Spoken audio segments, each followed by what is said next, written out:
Hello everybody, found myself making part 2. There's always a part 2 or 3 or maybe even 16 when you get to the Unscrambled channel. Everybody's seen these bits of video of the tops of the tank. They're thief hatches. Okay, there you go. That's the size of it, okay. And I don't know where that is exactly, but a man or a person can get in there because there's a ladder. But anyway, it took them 14 hours to get their bodies out in the bottom of those tanks. Just to put into perspective of how much time it took to get them out, it must have taken them more time to get them in. And then I saw these pictures here. Okay, this is a hatch, a much bigger hatch at the bottom. Poor Bella and Cece, what they had to go through. Whole thing that morning.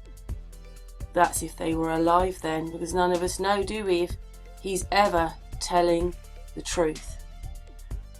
I just can't believe that he fit those bodies, like he said, in those thief hatches. Would you imagine it's called a thief hatch?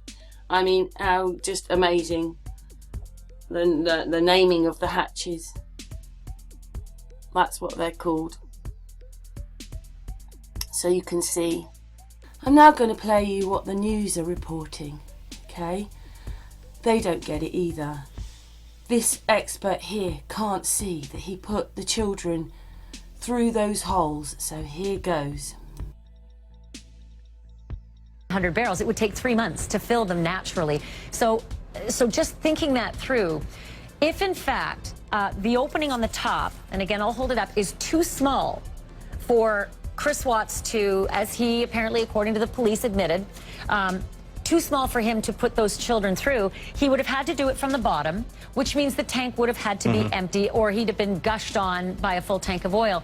So you're saying that there's a pump that goes between those two tanks, and he could pump one tank empty and put the now there's the thief hatch, and you can, I think that's your hand, Wesley, correct, right next to the thief hatch at the top. Yeah.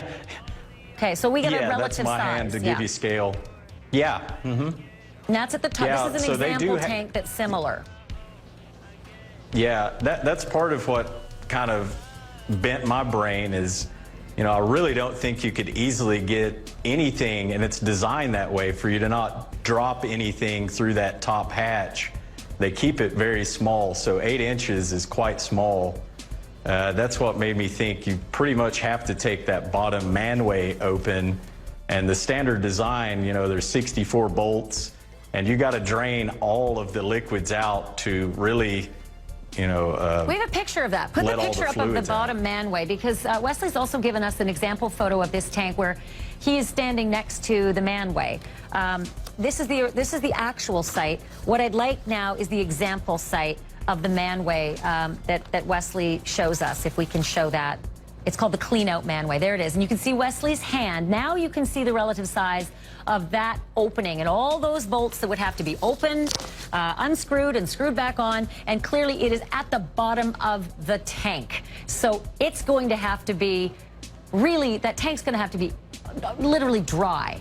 But Wesley, just in terms of the time, because Chris Watts was seen leaving his house at 5:30 in the morning, and he had to have some kind of an alibi to be working by 7:30, 8:30, or 9:30 in the morning. So there were not, and it's 45 minutes to drive there. So he didn't have an inordinate amount of time at this site to dig a shallow grave for his wife and then do all this work at these two oil tanks. How much time does it take to pump the oil between the tanks? It can't be the same as that forensic vacuum. No, and I think you could probably do that within an hour, more or less, depending on how full the tanks were. So there's absolutely no way, I think, that he put the children in there. He's lying. What is he lying about? Is he lying that he actually prepared it all and took the man covers off the big, you know, those covers down below, and got the tanks ready? Maybe this is why he had to go out for a meal the night before and use the card, because then that would give him an alibi, because really, as well, he was digging the holes or whatever it was, taking man covers off, preparing things, who knows. But anyway, maybe that's what using the card in the restaurant was about, because it placed him there. if you understand what I mean, took it away from what he'd really been doing. Maybe he was doing this because there's no way on that morning, on that Monday morning, he could have just gone there, lifted it up, just poke them in there. He couldn't have got them in there. He had to have got them in the other way, and that means premeditated, doesn't it? Do you see what I mean? I don't know. He couldn't have got them in there. It's not big enough. Even the news can't believe it. They don't see it because they're too small. It's just another enigma to this case, isn't it? Because he couldn't have got them in there. He would have to have then manipulated to get those screws off, those big bolt screws, and the police would have noticed, wouldn't they, that he had tampered with it to open those hatches down below. So what's going on? What's your thoughts?